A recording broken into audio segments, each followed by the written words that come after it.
Welcome to a new lesson, The Ailing Planet, The Green Movement's Role by Nani Palkhiwala. Before we start this lesson, we must have some general idea about our author. Nani Palkhiwala, he was born in 1920 in Bombay, now known as Mumbai, and he became an important personality of Indian constitutional law. His name has been mostly known as, he is mostly popular as an Indian jurist and also a liberal economist. As a writer, he mostly was dealing with the constitutional laws of India and also the tax related factors of economy, Indian economy, and moreover, he was also an acclaimed interpreter of the annual national budget. এইখিনিত আমাৰ বিশেষ বুজিবলৈ নিশ্চয় অসুবিধা হোৱা নাই। অসমীয়াত ক'বলগীয়া কথা হৈছে জুৰিষ্ট মানে হৈছে আইনজ্ঞ, ইকনমিষ্ট মানে হৈছে অৰ্থনীতিবিদ। Now will move to the prose.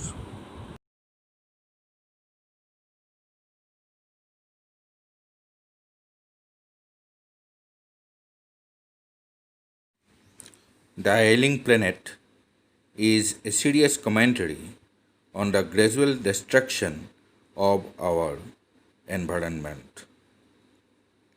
The planet Earth is no more a pleasant place to live. The bases for living are continuously under destruction. ইয়াত আমাৰ ৰোগীয়া পৃথিৱীখনৰ কথা কোৱা হৈছে। এইলিং মানে ৰোগীয়া, ৰুগ্ন হৈ থকা, ৰোগত পৰি থকা, আৰু এই প্লেনেটৰ এই আমাৰ গ্ৰহটোৰ ওপৰত এটা বৰ চিৰিয়াছ টপিক এটা ডিছকাছ কৰা হৈছে বা গভীৰ বিষয় এটা, আৰু এই বিষয়টো হৈছে আমাৰ পৰ্যাৱৰণ যে ধ্বংস হৈ গৈছে আৰু এতিয়া যে এইটো জীয়াই থকাৰ কাৰণে বৰ ভাল ঠাই নহয়, থকা ঠাই নহয়, আৰু আমাৰ জীয়াই থকাৰ কাৰণে যিবিলাক আমাৰ ভেটি আছে, জীৱবিলাকৰ যি ভেটি আছে, লিভিং অৰ্গেনিজমবিলাকৰ যি ভেটি আছে, এই ভেটিবিলাক কি হৈছে সঘনাই ধ্বংসৰ মুখলৈ গৈ আছে।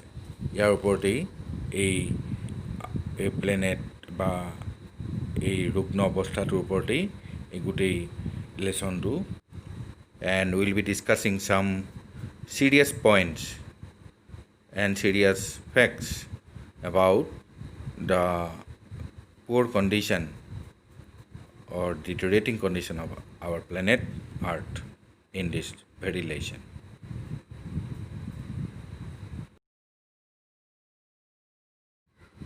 In face of such threats to life as a whole, the need of preservation of life bases is the need of the hour. Yes, man must protect fisheries, forests, grasslands and croplands. আৰু এনেকুৱা এটা থ্ৰীট মানে হৈছে প্ৰত্যাহ্বান। এনেকুৱা এটা প্ৰত্যাহ্বানৰ আমি মুখামুখি হ'বৰ কাৰণে আমাৰ লাইফ বেজবিলাকক কি কৰিব লাগিব, যেনেকৈ ফিচাৰী, ফৰেষ্ট, গ্ৰাছলেণ্ড, ক্ৰপলেণ্ড, এইবিলাকক আমি ৰক্ষণাবেক্ষণ দিব লাগিব। আৰু এনেকুৱা এটা পৰিৱেশত এই ৰক্ষণাবেক্ষণটোৱে হ'ব আমাৰ প্ৰথম কৰ্তব্য। আৰু এইটোৱে হৈছে প্ৰধান কৰ্তব্য, the need of the hour. Need of the hour মানে হৈছে আটাইতকৈ জৰুৰী কাম, বৰ্তমানৰ আটাইতকৈ জৰুৰী কাম। গতিকে এইখিনি আমাৰ এতিয়া হৈছে বৰ্তমান প্ৰত্যাহ্বানটো সন্মুখীন হ'ব পৰাকৈ কৰিবলগীয়া কাম। Another evil rising parallelly with the destruction of these basic assets of life is the problem of population exploitation. These basic assets, namely fisheries, forests, grasslands, and croplands, make the foundation of world economy. Population explosion is increasing the rate of the destruction of these assets beyond our control. আৰু এই আমাৰ জীৱৰ যি ভেটি, এই জীৱৰ ভেটিবিলাক আমি বাৰে বাৰে কৈ আহিছোঁ, এইবাৰ আকৌ কওঁ যে ফিচাৰী, ফৰেষ্ট, গ্ৰাছলেণ্ড আৰু ক্ৰপলেণ্ড, এই জীৱৰ ভেটিসমূহ কি হৈছে খুব বেয়াকৈ ধ্বংস হ'বলৈ ধৰিছে। আৰু এই ধ্বংসটোৰ লগতে আৰু এটা সমান্তৰালকৈ, পেৰেলেলি মানে হৈছে সমান্তৰালকৈ আৰু এটা আমাৰ ডাঙৰ সমস্যা গঢ় লৈ উঠিছে। এইটোৱে হৈছে আমাৰ জনসংখ্যা বিস্ফোৰণ। জনসংখ্যা বিস্ফোৰণৰ কাৰণে কি হৈছে, আমাৰ যিটো ৱৰ্ল্ড ইকনমি এইটো ভালকৈ চাফাৰ কৰিছে। এণ্ড যিহেতু মানুহ বেছি হৈ যোৱাৰ লগে লগে ডেষ্ট্ৰাকশ্যন অফ এছেটছ এইটো বেছি হৈ গৈছে। এছেটবিলাকৰ ধ্বংসলীলা বেছিকৈ আমাৰ সাধাৰণতে ডেভেলপিং কাউণ্ট্ৰি বা আণ্ডাৰ ডেভেলপিং কাউণ্ট্ৰিবিলাকত এতিয়া এই ধ্বংসযজ্ঞটো বেছিকৈ চলিবলৈ ধৰিছে। So' these two challenges are mentioned in the prose as very serious issues to the present generation of human beings.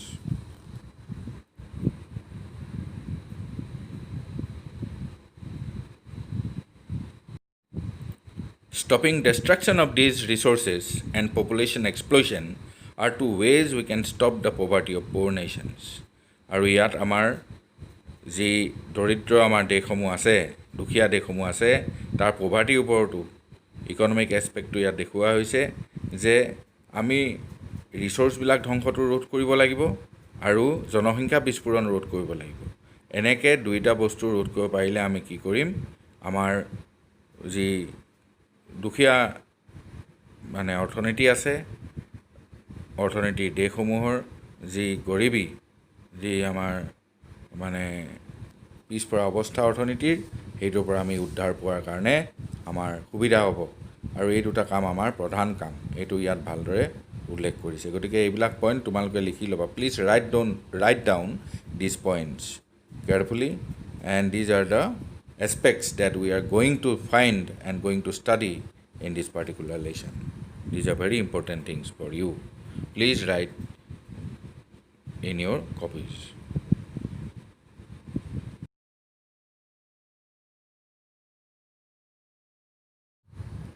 At the present time, green movement stands to be the only hope for protecting our planet and saving our life. আৰু আজিৰ এই বৰ্তমান পৰিস্থিতিত সেউজ বিপ্লৱী হৈছে আমাৰ পৃথিৱীখনক আৰু আমাৰ নিজৰ জীৱনটো ৰক্ষা কৰাৰ একমাত্ৰ আশা আৰু একমাত্ৰ ভৰসা আৰু একমাত্ৰ উপায়। এই কথাটোৱেই আমাৰ এই লেচনটোৰ পঢ়াৰ উদ্দেশ্য।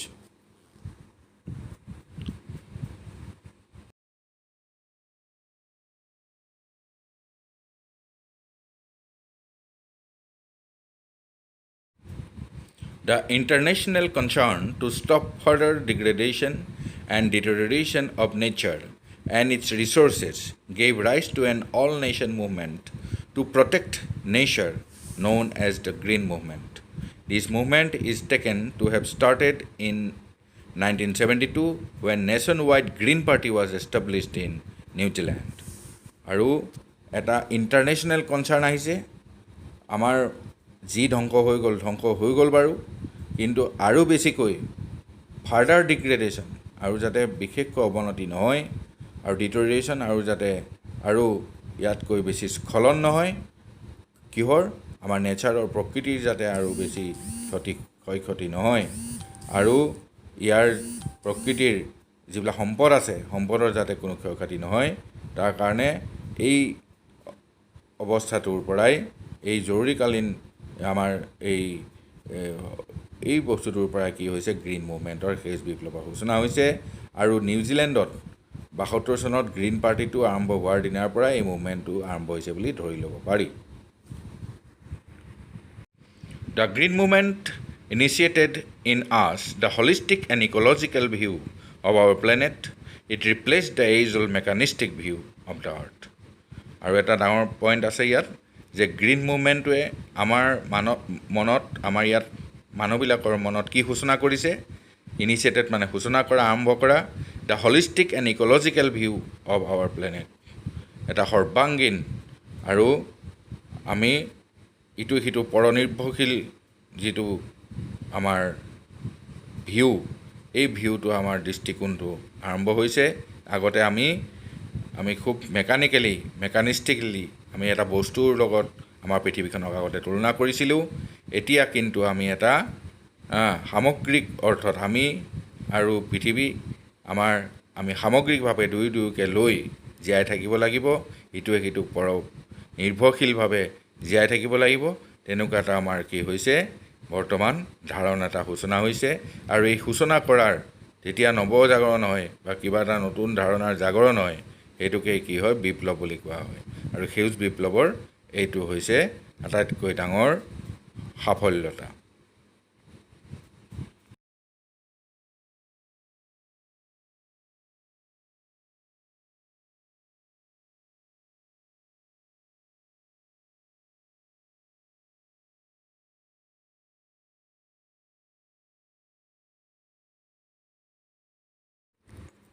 Prior to the Green Movement, human outlook to our planet was mechanistic.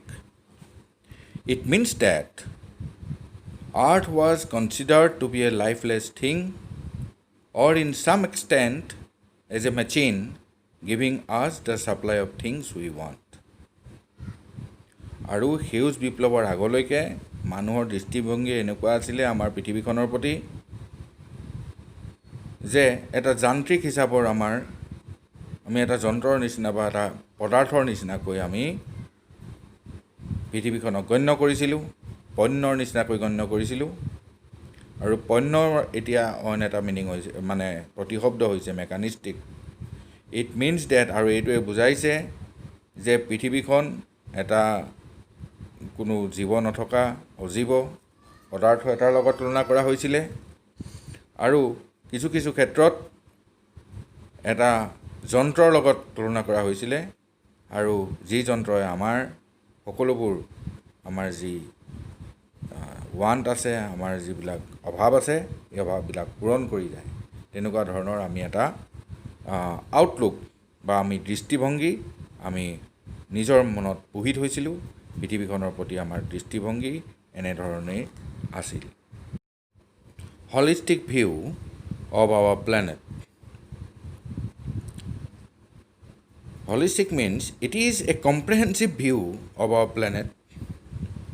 The planet is counted along with every existing species and resources. আৰু এই হলিষ্টিক মানে হৈছে সামগ্ৰিক মানে অকলে নহয়, সকলোকে লৈ। গতিকে এইটো এটা কম্প্ৰেহেনচিভ ভিউ আমাৰ প্লেনেটটোৰ। আমি আগতে পৃথিৱীখনক এটা বেলেগ বস্তু, বেলেগ বুলি ধৰি লৈছিলোঁ।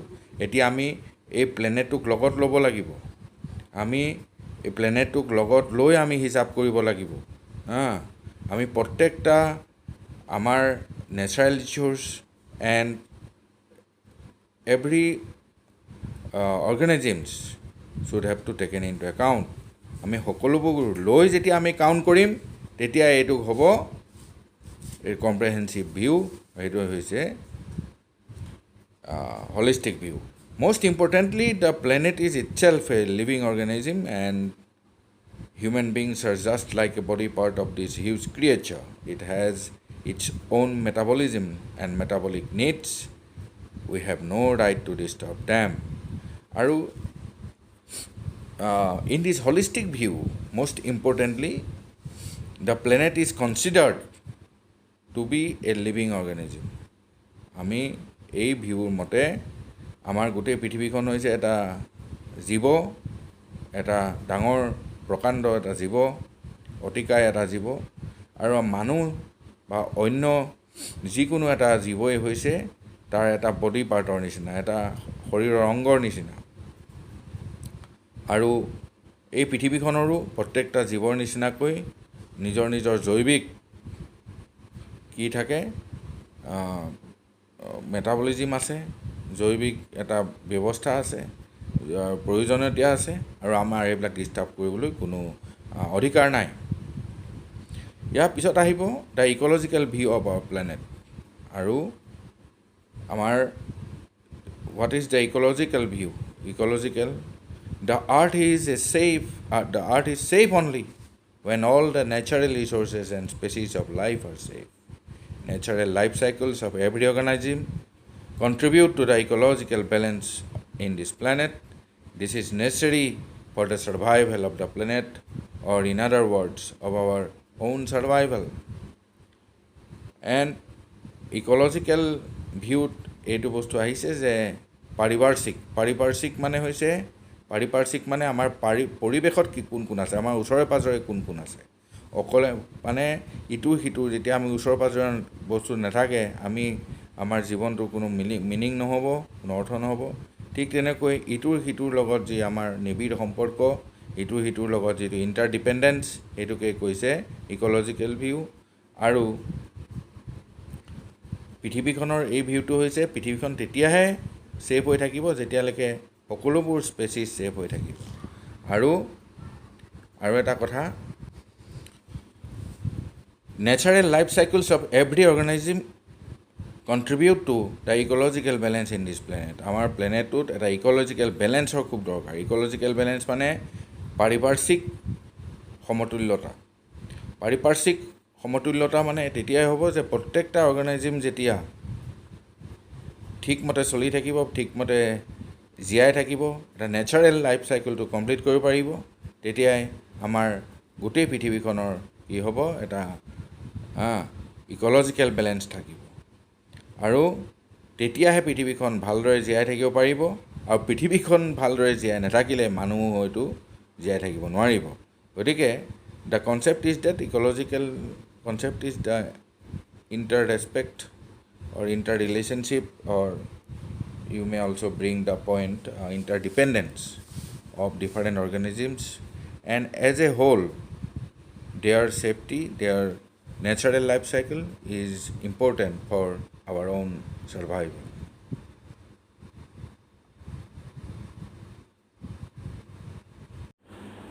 So this is all for today's video. On our next video, we'll discuss some other features of distillation, and please, this is my request that you must note down the important points that has been given in this particular video, and wish you best of luck, and sure that there will be no doubt of understanding the lesson.